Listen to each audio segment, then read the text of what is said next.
Hey guys, just finished watching The Flash, Season 4, Episode 17, Null and Anooyed. This episode was really interesting. It was a fun episode. It was interesting how they played a little bit with DeVoe, but not really as much as you would hope as we're getting closer to this. I'd like to see him playing a little bit more with stuff, but it was quite cool with the way they did, and then still kind of keeping it in the theme of connecting to dealing with the last few bus metas. I was hoping that at this point, with episode 17, I know we are going into 23, so we do have another like 6 episodes going into the rest of the season, so we still have a bit to go. But I would hoping that we could at least I would like to have seen them all the bus metas dealt with and all the metas dealt with, and then they can go straight on to Barry and the Team Flash versus DeVoe, which we're gonna get in next week's episode. But this episode is interesting. It starts off with Barry and Ralph kind of training and stuff, and they're dealing with that, and then as they're done training, Ralph is kind of fooling around during training, and at the end of it, he kind of says that they should go to DC and they could become comedians in DC, so they become the DC Comics, and that was such a fun thing. I was watching actually this episode with my father and stuff, and he's DC fan and stuff, and so it really is a good funny moment. It was really cool jab there. That was quite funny. Then Breacher shows up and he's lost his powers.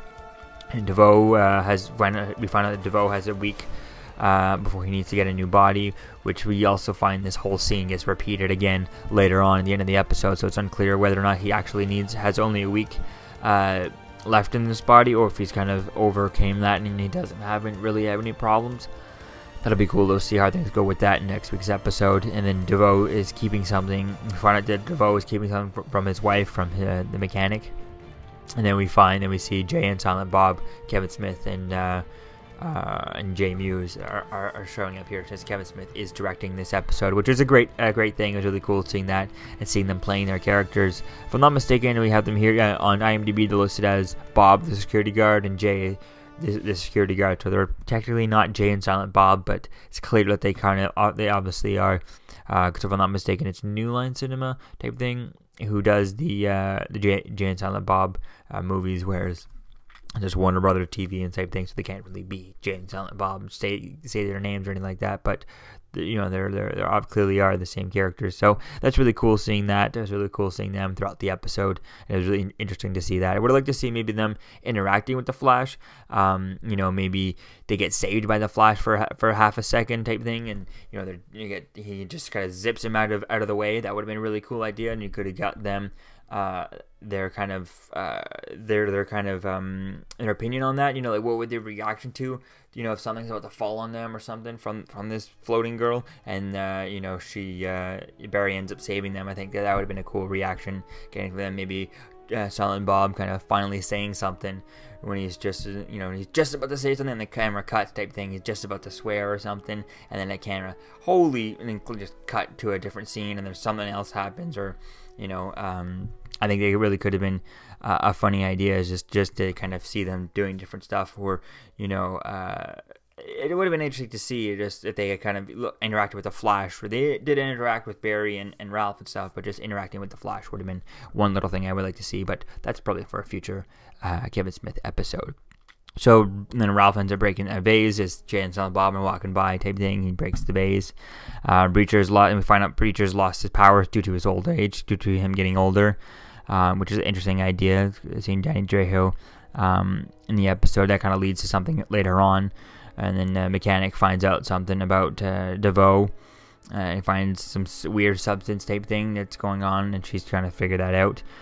Barry gets touched by Null, the meta of this episode, and the third meta, and we find out that that she's able to kind of touch things, and they start floating away, and that's when she ends up touching him. He starts floating away, and then later on in the Instar Labs, it wears off, and he starts falling, and he falls and he hits himself on the ground, and that didn't make sense to me, because he's the Flash. He should feel himself falling, or notice that he's falling, or as soon as he notices himself falling, go, oh, I'm falling, and then just either one, vibrate and fall through the floor into the next floor, and then catch yourself, or two, just start moving your feet type thing so that it catches yourself and just kind of run, or twirl your hands just like he's putting out a fire type thing, and then use that to slow himself down to the floor. It didn't make sense to doing that. How, falling was even a thing for the Flash. It just doesn't make sense to me why he's not able to do that, and how is he not able to, just use his powers to kind of keep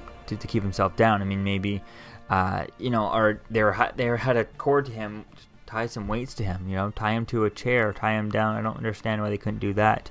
How much force was being pushed to send him up there, Could he not control it with his, moving his arm, moving his legs, and just kind of shaking and jittering around with his super speed? That didn't make sense to me. We find out DeVoe is keeping a meta from his wife. Cisco won't tell Breacher, doesn't want to confront Breacher, which is an interesting idea, but I just didn't buy it as to, why doesn't he just tell him, he's just worsening his whole situation. It didn't make sense to me why he would just kind of hold that. It just kind of was kind of odd and unnecessary for him to kind of not tell Breacher that he's just getting older, and that's the sign, that's the way things are going type thing. It didn't make sense to me that. Or even why didn't just Caitlin just go, forget it, I'll tell him, and just kind of straight up tell him right away, just move on type thing, right? It just kind of, it was an okay storyline. I get the idea of trying to make them bond together and stuff, but it didn't really work. Could have found a better way to do that. So the Flash catches, and then the Flash ends up they find Null is out robbing a bank, and he catches her, puts cuffs on her, and then when she has a car, she has her getaway car, she calls it, and it's like someone in a car falling from really high up, which was interesting, seeing him catch the whole thing. I would have loved to have seen him catch the whole car type thing and, save the guy in the car, rather than just kind of running up the building, jumping in and catching it, which is obviously what he was going to do. I think it would have been way cooler and way more interesting to see different ways of him thinking of to do this, is having him go back to season 1 and kind of do the tornado and running around and doing a tornado to slowly slow down the car as it's coming down. I think that would have been an interesting idea. It would have been way cooler to see that, saving the guy's car and him type of thing. Would have been really cool seeing that. But he catches the person and everything's well, and then Wells, we get back to Star Labs. Wells is frustrated that he can't figure it out, and his helmet is not working to help with that. And then Vibe ends up saving Breacher from the vampires after he fakes him out, telling him that, oh, you're all better, just take these pills, which are just fake pills type thing. But he ends up saving him from the vampire, which is unclear what that vampire is, what Earth that is. That's going to be cool to see if that ever comes back. But after that, we find out DeVoe was drugging his wife and, replanting new memories into her. At first, I thought, when he stabbed her, I was like, did he kill her this time? Is this the time that he's finally ending it for her type thing? But we find out later on she's alive. Ralph tells Barry about his father, about his rough childhood, and how he uses his comedy to kind of mask everything type thing. He doesn't know how to be serious. And then later on, Ralph ends up saving the Flash from when he starts floating up in the way, starts falling, he ends up turning into a giant whoopee cushion and saving him, which again, still, like, how is anyone sneaking up on the Flash? How is this girl keep touching him? How is he not faster than her? Okay, he starts taking off in the air, but he should be able to control himself. Once he starts flying like that, he should just be able to fly on his own, just by rotating his hands, his feet, whatever, everything, just kind of floating around and keep flying type of thing. And then when it comes to falling, just start running in midair. He did it in the beginning, at the end of the first season, going into the second season, when there was the particle accelerator explosion, or the black hole that was sucking everything in, and there was the two Earths were kind of combining the two time-wise, and he was running on pieces of debris. But I don't see why he couldn't do that here. Why couldn't he just kind of start flapping his arms and turning his arms in a circle, so that he starts just kind of doing the tornadoes that he does when he tries to put out fire, that he had Iris do a few episodes ago when she had the speed powers, and use that to kind of descend himself, or just kind of let himself fall, and as he falls, just vibrate and land down and then come back up. I think there was a scene of that. I keep on remembering of the scene in was it X-Men The Last Stand, X-Men 3, when they all jump off a building after landing on the Strikers Island, and Kitty Pryde jumps down and just kind of goes down through the earth and comes back up. Why can't the Flash do that? Just kind of go through Vibe and go through the ground, and then just vibe his way back up, or vibrate his molecules back up the ground once he lands there, That would have made more sense to me, in my opinion. he could have done that. Even just kind of slow himself down so that Ralph could then, stretch out and then he just run down Ralph type thing. That would have made more sense than him needing to really cut. It didn't really seem to me like there was any danger with the Flash, because he can just run. Like, he should be able to run in the maybe when there's nothing for him to run on, he can't run, but twirl his hands, twirl his feet, whatever. Do make some tornadoes and point it down, and then you'll be able to slow yourself from descending. That made more sense to me. And then we find out that Preacher wants Vibe to replace him and to work with Gypsy. And I think that could be an interesting idea. Hopefully they don't use that as an opportunity to kind of have Vibe leave the show, because that would be really kind of disappointing if he did that, especially since he's the one creating everyone's suit, over in the Flash and Arrow type thing. Every time someone needs a new suit, new thing, new gadget, new whatever, he's really used a lot, even if he doesn't know it himself, which, again, every time he creates a new suit over on Arrow, I wish there was reference to it on here. I think the last episode on Arrow, there was some talk about, I had Cisco make you a new suit and all that stuff, blah, blah, blah. But yet we never get any confirmation of that over here. It would be cool if they brought the show, have something on the show first. I mean, heck, if he's making a new suit for someone over on the Arrow team, it'd be cool if you saw him just packaging it up in a box. Maybe don't show the suit, not reveal it, but kind of tease it and be like, oh, what are you doing? Oh, I'm just working on a suit for Oliver asked me for a new suit, and you just see him, with his tablet drawing it out, looking at different designs type thing. But we don't really see what he's doing, what it looks like. We just see that he's, working on it on his stuff, or just an empty box that's kind of being ready to go for the mail. And then someone goes, ask what's that, and he's like, oh, it's a suit for so and so. Oliver asked me for another suit for someone. I can't tell you just yet. It's a secret type thing, hinting at the whole fourth wall thing. I think could be an interesting idea, or even just a simple text from someone. Him just texting someone and just like, oh, suit's ready. It would be really cool just to kind of connect the two shows. Be really easy to do. Doesn't affect each other's storylines or what things are doing. So, on his off time, he's building a suit type thing. I think it would make more sense to keep him physically busy while he's thinking about different things, how to fight DeVoe type thing. And then at the end, we get the big reveal.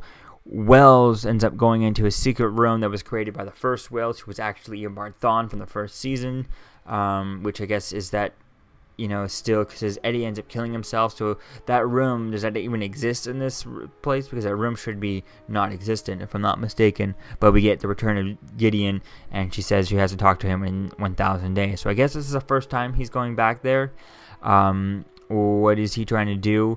It's obviously hinting at the whole evil Wells things, but I don't think that's the way. I think that's the way they want you to think. They want you to think that he's going to be he's the evil Wells. He's evil for some reason because he's using this, and he's talking in the deep, soft voice, just like he talked when he was evil Eobard Thawne Wells, Reverse Flash Wells type thing. But I feel like he's just trying to use Gideon, who has knowledge of the future, to be able to access access to the future and figure out how they're going to how do they defeat DeVoe. And I think that's going to be interesting to see. I think it'd be interesting to see this version of, because this version of Gideon in the Flash place in the secret room type of thing which is not so secret anymore, but the secret room with Gideon in there, having Gideon there and the Gideon over on the Rave Rider. Is that the same exact Gideon? This one is a future version, but is this a future version, or is it like Siri? How my Siri on my iPhone and the Siri on my brother's iPhone is not the same Siri type thing. They're not interconnected. They don't know each other. Not talking to each other. But this Gideon, is this the same Gideon in both shows? How is that working? That would be a cool thing to play off. Whatever happens on the Flash, does that Gideon know about it?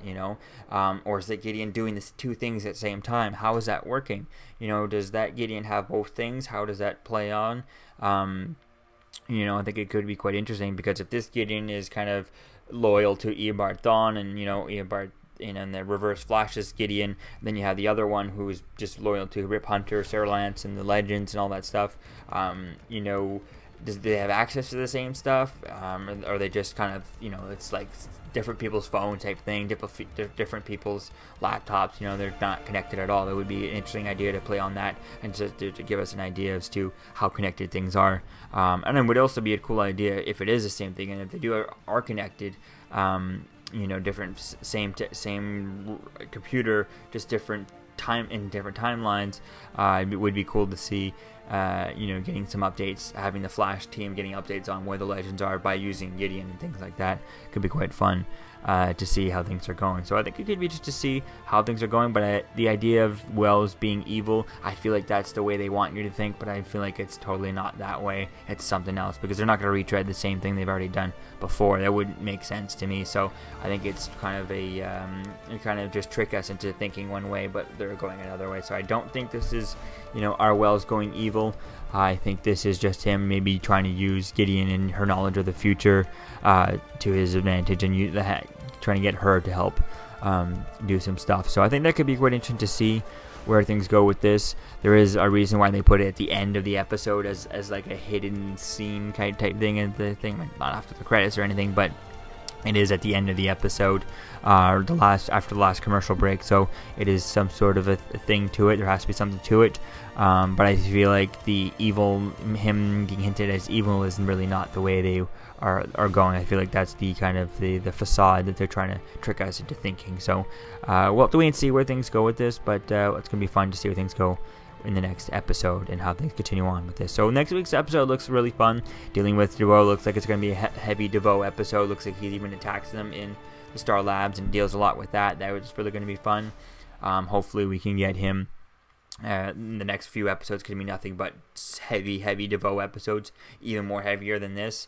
I think it could be really cool to see that. No more bus metas, no more this. If you're going to deal with another meta, I want to see DeVoe and them kind of both showing up at the same time to find the same meta, and then fighting at the same time while dealing with it. So you have this new meta storyline with DeVoe's storyline all mixed into one, and DeVoe and him racing at the same spot. I think that's one thing they should have done this season, is every time Flash and teams went to go find a meta, have DeVoe be there at the same time and have them chasing and racing to get the same meta every episode, and having him more prominent in those episodes. Because although the episodes at the end, the overall storyline do connect by them being, what DeVoe wants their powers and all that stuff, they really still feel on their own like filler episodes that don't connect to it. And it just seems like this whole season was an idea for them to just make a bunch of filler episodes that connect at the end of the episode. So hopefully for the next season, and maybe for the rest of the episodes, DeVoe could be prominently in this and have more than just a few scenes at the end of the episodes be within most of the episode, throughout 80% of the episode type thing. So that could be really fun to see that. So I'm interested and excited to see where things go in next week's episode. So let me think, guys, about this one, season 4, episode 17, and I'll see you guys in the next video. Peace out. I'm Captain America, here to talk to you about one of the most valuable traits a soldier or student can have. Subscribing. Sometimes subscribing is the key to victory. Sometimes it leads to very little, and it seems like it's not worth it. And you wonder why you waited so long for something so disappointing. How many more of these? You're still here. Don't forget to like, comment, and subscribe, guys. Peace. It's over.